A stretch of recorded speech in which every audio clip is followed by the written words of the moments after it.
Excited to announce my new book, Synarchy, The Complete Guide to the Elite Groups That Rule the World in the 21st Century, is published and available on Amazon in paperback and Kindle. It has 16 chapters and is a complete breakdown of the world's power structure. I talk about the Black nobility families, bloodlines, Club of Rome, Bilderberg Group, Tavistock, the Vatican, everything. You will not want to miss this, so head over to Amazon and check it out under Amy Says WTF. In today's rant, I dive into one of the most powerful organizations in the world, the Club of Rome. If you haven't listened to my last rant about the Committee of 300, I recommend listening to that first, as the Club of Rome is a subset group of the committee. So let's get into it.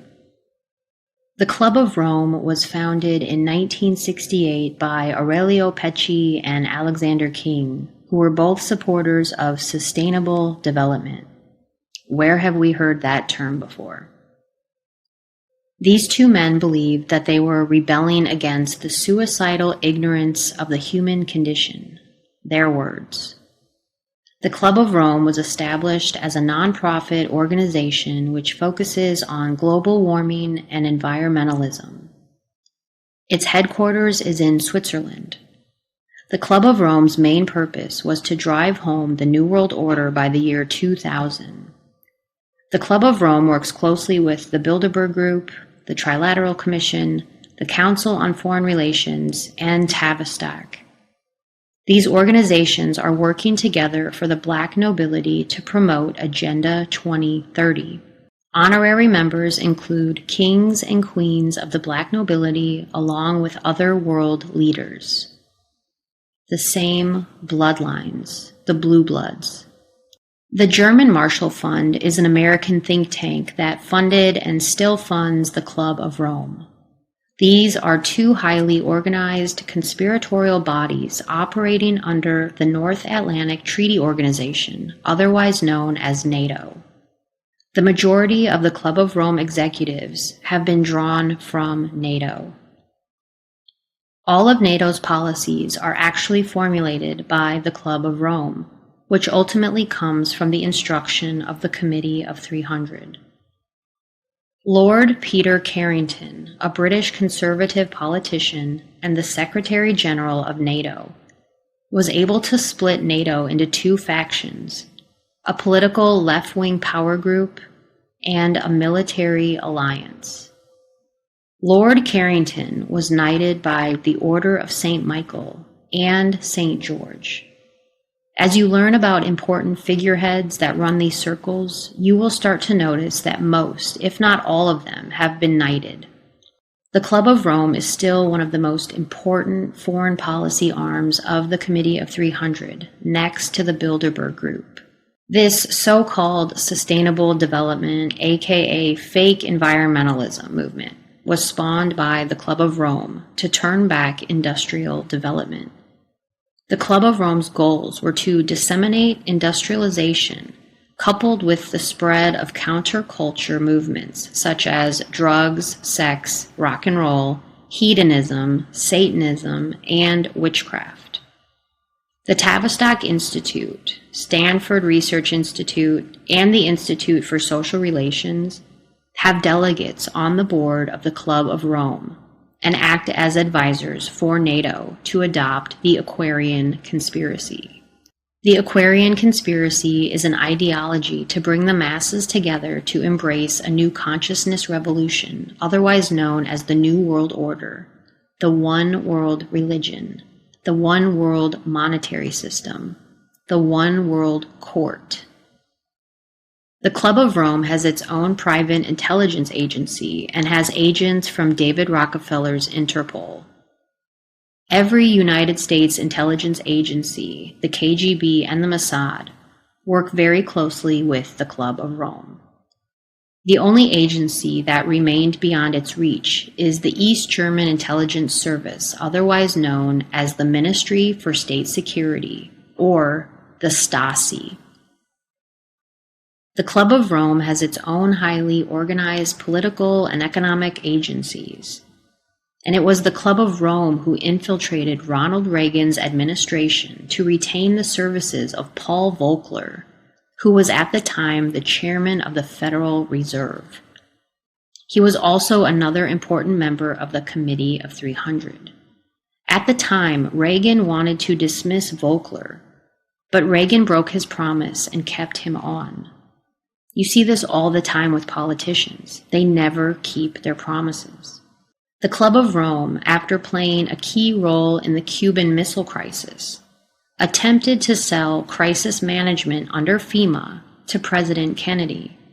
Several Tavistock agents went to see President Kennedy to explain why FEMA should be implemented, but President Kennedy rejected the advice. Kennedy didn't want FEMA.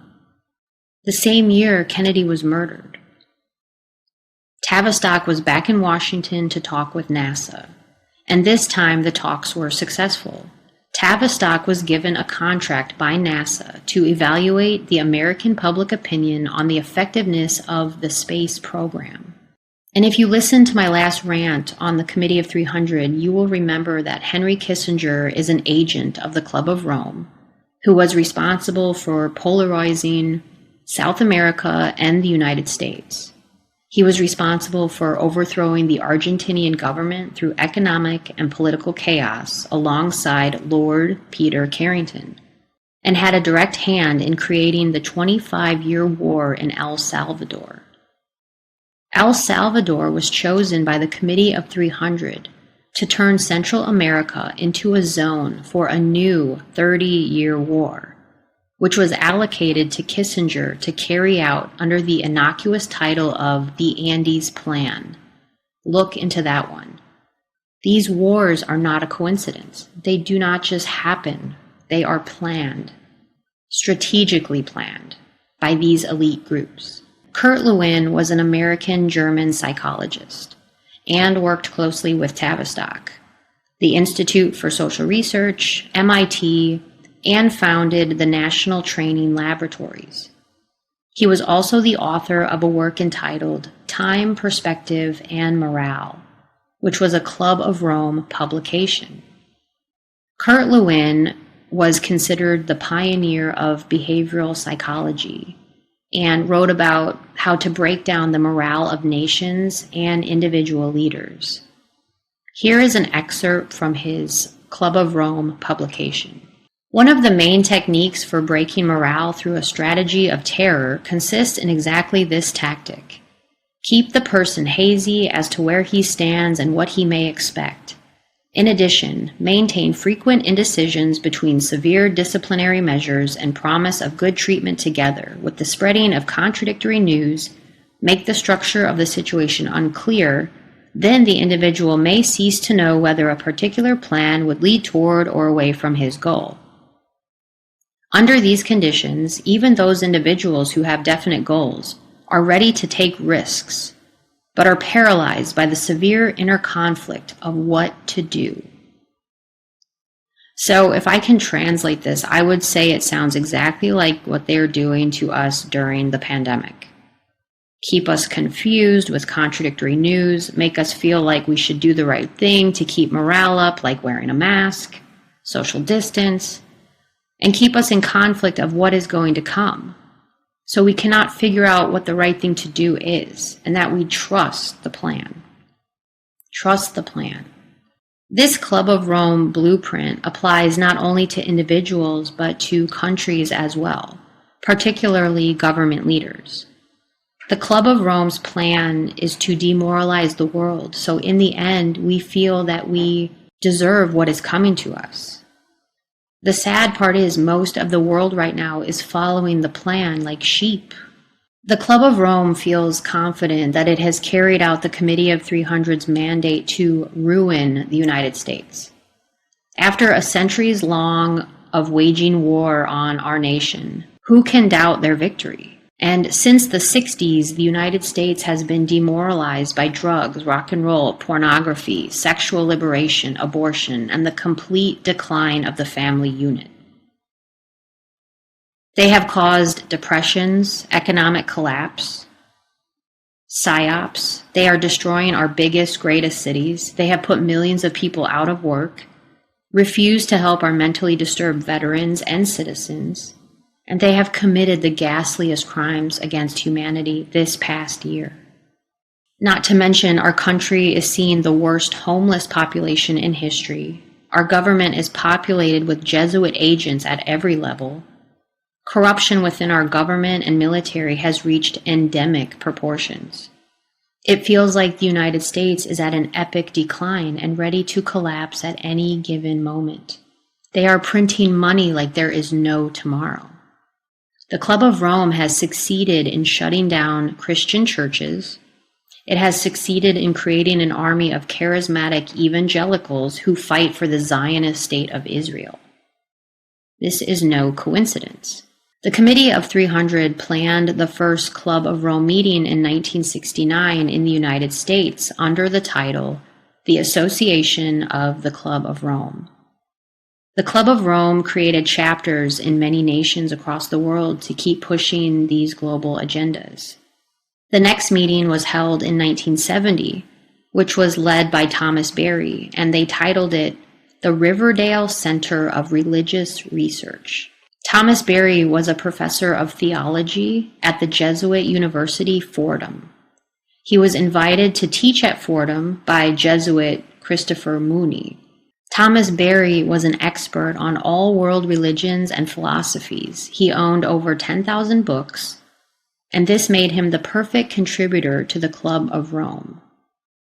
The following year, the Committee of 300 moved the conference to Houston, Texas, which is referred to as the Woodlands Conference. George Mitchell, who organized the meeting, titled it The Limits to Growth, the First Assessment of Alternatives to Growth. Mitchell was the pioneer of fracking in Galveston, Texas. He was also a billionaire and a huge supporter of sustainable development. The Club of Rome meetings have been held in Houston ever since. The first global conference on the future was held in July of 1980 by Tavistock. Over 4,000 social engineers and think tankers attended and were all operating under Club of Rome umbrella organizations. This conference on the future had the blessing of the White House, which was called, quote, the President's Commission for a National Agenda for the 80s. The President officially recommended the policies of the Club of Rome as a guide for the United States. It was declared that the United States economy is moving out of the industrial phase, which echoed the voice of Zbigniew Brzezinski, who was Jimmy Carter's senior advisor at the time. This provided more proof of the control exercised by the Committee of 300 over domestic and foreign affairs of the United States. It is not difficult to see how the Club of Rome has maintained its secretive grip on all U.S. energy policies and the birth of environmentalism as an opposition to nuclear energy. Remember, nuclear means sovereign. I talked about this in my last rant. The Club of Rome has done everything in their power to keep the United States from becoming a strong industrial nation. The effects of anti-nuclear policy of the Club of Rome can be measured in terms of rusted steel mills, closed shipyards, and neglected railroads. Klaus Schwab, the leader of the World Economic Forum, wrote a book about the Fourth Industrial Revolution. He stated that the first industrial revolution used water and steam to mechanize production. The second industrial revolution used electric power. The third used electronics and technology to automate production. And now the fourth is the digital revolution, which is now blurring the lines between physical, digital, and biological. And by this, I mean transhumanism. By this, I mean artificial intelligence, robotics, autonomous vehicles, 3D printing, nanotech, biotech, and quantum computing. And sure, this could sound really exciting, but the problem I have is that these psychopaths are wanting to integrate this technology with us. Klaus Schwab was quoted saying, "You will have nothing and be happy." You will have nothing and be happy. What does that mean to you? I don't know what that means, but it sounds very dystopian, as if they want to turn me into some android with no ability to critically think. Call me crazy. The Club of Rome's plan is to demoralize the world, so in the end we feel defeated, apathetic, that we hate each other, and that we deserve what is coming to us. Don't buy into it. That's all for me today. Thank you so much for listening to me rant. I hope you learned something, and I will see you very soon.